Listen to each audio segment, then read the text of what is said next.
এই পবিত্ৰ দিনটোত আমি সমবেত হৈছোঁ। মাৰ্ঘেৰিটাৰ অসম সাহিত্য সভাৰ যিটো কাৰ্যালয়, মাৰ্ঘেৰিটা শাখা সাহিত্য সভাৰ কাৰ্যালয়, ইয়াৰ মুখ্য উদ্দেশ্যটো হ'ল যে অহা 20 জুন তাৰিখে অসম সাহিত্য সভাই কেন্দ্ৰীয়ভাৱে যি বিষ্ণু ৰাভা দিৱস উদযাপন কৰিবলৈ মনস্থ কৰিছে আৰু এই বিষ্ণু ৰাভা দিৱস তিনিচুকীয়া জিলা সাহিত্য সভাৰ সহযোগত তথা মাৰ্ঘেৰিটা শাখা সাহিত্য সভাৰ আতিথ্যত দিনজোৰা কাৰ্যসূচীৰে উদযাপন কৰিব। আৰু এই উপলক্ষে আজি মাৰ্ঘেৰিটা স্বৰ্ণ যি শাখা সাহিত্য সভা ভৱন প্ৰাংগণত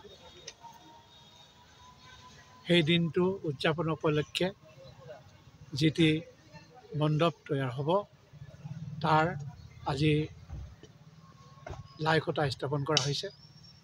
আৰু মই কৃতাৰ্থ মানিছোঁ যে মাৰ্ঘেৰিটা শাখা সাহিত্য সভা তথা তিনিচুকীয়া জিলা সাহিত্য সভাই এই সভাজনক আজিৰ এই লাই খুঁটা স্থাপনৰ যি মুখ্য দায়িত্ব আমাৰ ওপৰত ন্যস্ত কৰিছিল আৰু সেই অনুপাতে আমি আজি এই লাই খুঁটা স্থাপন কৰিলোঁ। আমি আশা ৰাখিম যে অহা 20 জুন তাৰিখে দিনজোৰা কাৰ্যসূচীৰে যি দিৱস উদযাপন কৰা হ'ব, তাৰ প্ৰস্তুতি ইতিমধ্যে বিভিন্ন ঠাইত অৰ্থাৎ বিভিন্ন প্ৰতিযোগিতাৰ বিভিন্ন ঠাইত অনুষ্ঠিত হৈ আছে। আৰু ইয়াৰ যিটো প্ৰতিযোগিতাসমূহৰ যিটো ফাইনেল ৰাউণ্ড বা চূড়ান্ত পৰ্যায়ৰ যিখিনি প্ৰতিযোগিতা, সেই প্ৰতিযোগিতাসমূহ 2 এদিনৰ ভিতৰতে মাৰ্ঘেৰিটাত অনুষ্ঠিত হ'ব।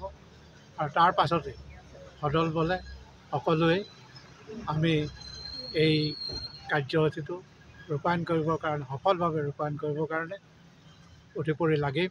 আৰু এই ক্ষেত্ৰত লিডু, মাৰ্ঘেৰিটা, ডিগবৈ, তিনিচুকীয়া অৰ্থাৎ সমগ্ৰ জিলাখনৰে সকলো ৰাইজৰ সহায় সহযোগিতা আমি কামনা কৰোঁ।